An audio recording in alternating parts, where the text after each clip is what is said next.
हाग्रामा महिलारिखौ आसामनि सासे मन्थ्रिया लोगो हमफैनाया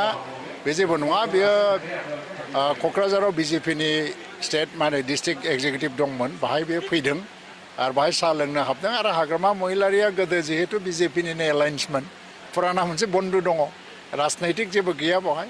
आरो बिसोर लोगो हमलायनानै मा रायलायदों रायलाया बे बाथ्राया जेबो नङा खारन जोंनि एलायन्सआ दिल्ली जे नेशनेल पार्टी नेशनेल जे कमिटि जेपि नाड्डानि दैदेननायाव आरो इउपिपिएल प्रमद बर'नि दैदेननायाव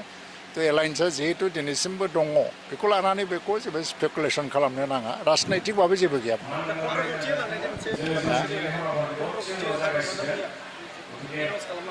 बेफोरनि सायाव आं जेबो कमेन्ट होआखै बे जेबो नङा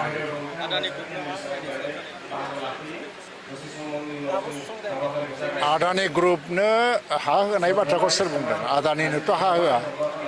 आदानिया बाहाय इनभेस्टमेन्टसो खालामफैगोन हाया बिटिसिनिनो एपिडिसिएलआसो बे हाखौ एपिडिसिएलनोसो मोनसे लिस्टआव होगोन आरो आदानिया बाहाय बिजनेससो खालामगोन मा लुबैयो फालाय जोंनाव डेभेलपमेन्ट जानो नाङा साख्रिया बबाव मोनगोन बिजनेसा बोरै डेभेलप जागोन सारा वर्ल्डआव सारा इन्डियायाव इन्डास्ट्रिखौ नाङा होनग्रा खुनु जायगा गैला जोंल' बिदि जानानै थानो हाया जों गावखौनो गाव हिनमन्यतानिफ्राय उद्धार खालामनांगोन इनभेस्टमेन्ट खालामफैदों जेलानाखि बिटिपिए जादोंमोन सालाकाथियाव अब्लाबो बिदिनो बुंदोंमोन नाथाय बिटिपिए जानाय लोगो लोगो दा जुगे जुगे सोलिनानै दं 72 निफ्राय दिनैसिम साख्रि बाख्रि मोनदों थार्ड ग्रेड फर्थ ग्रेड आरो बिजनेस खालामनो मोनदों टेक्निकेल लेभेल बा गोजौ लेभेलनि साख्रि बाख्रिनि खोथाखौथ' जों बुंनो हाया थ' दिनैहाय नाङा जेलानाखि बिआरपिएल गायसनदोंमोन बङाइगावआव बे गभर्नमेन्टनिनो अनुस्थान अब्लाबो बेखौ प्रतिबाद खालामदोंमोन नाथाय बे जायगानि मानसिफ्रा बेनिफिट जादों दा जौगादों दिनै आदानिया फैदों बाय 35 बोसोरनि मोनसे लिस्ट आरो बे हाया बिटिसिनिनो जानानै थागोन थ' बिनिफ्राय जे बिजनेस जागोन देशआ डेभेलप जागोन स्टेटआ डेभेलप जागोन आरो लोगोसेयैनो जोङो माने दिनैहाय बिटिसि ओनसोलावबो बिनि फाइनान्सियेल बेनिफिटखौ जे जों मोनगोन दा बेखौ जोङो जबरदस्ति रावनिबो हाखौ लानानै इन्डास्ट्रि खालामा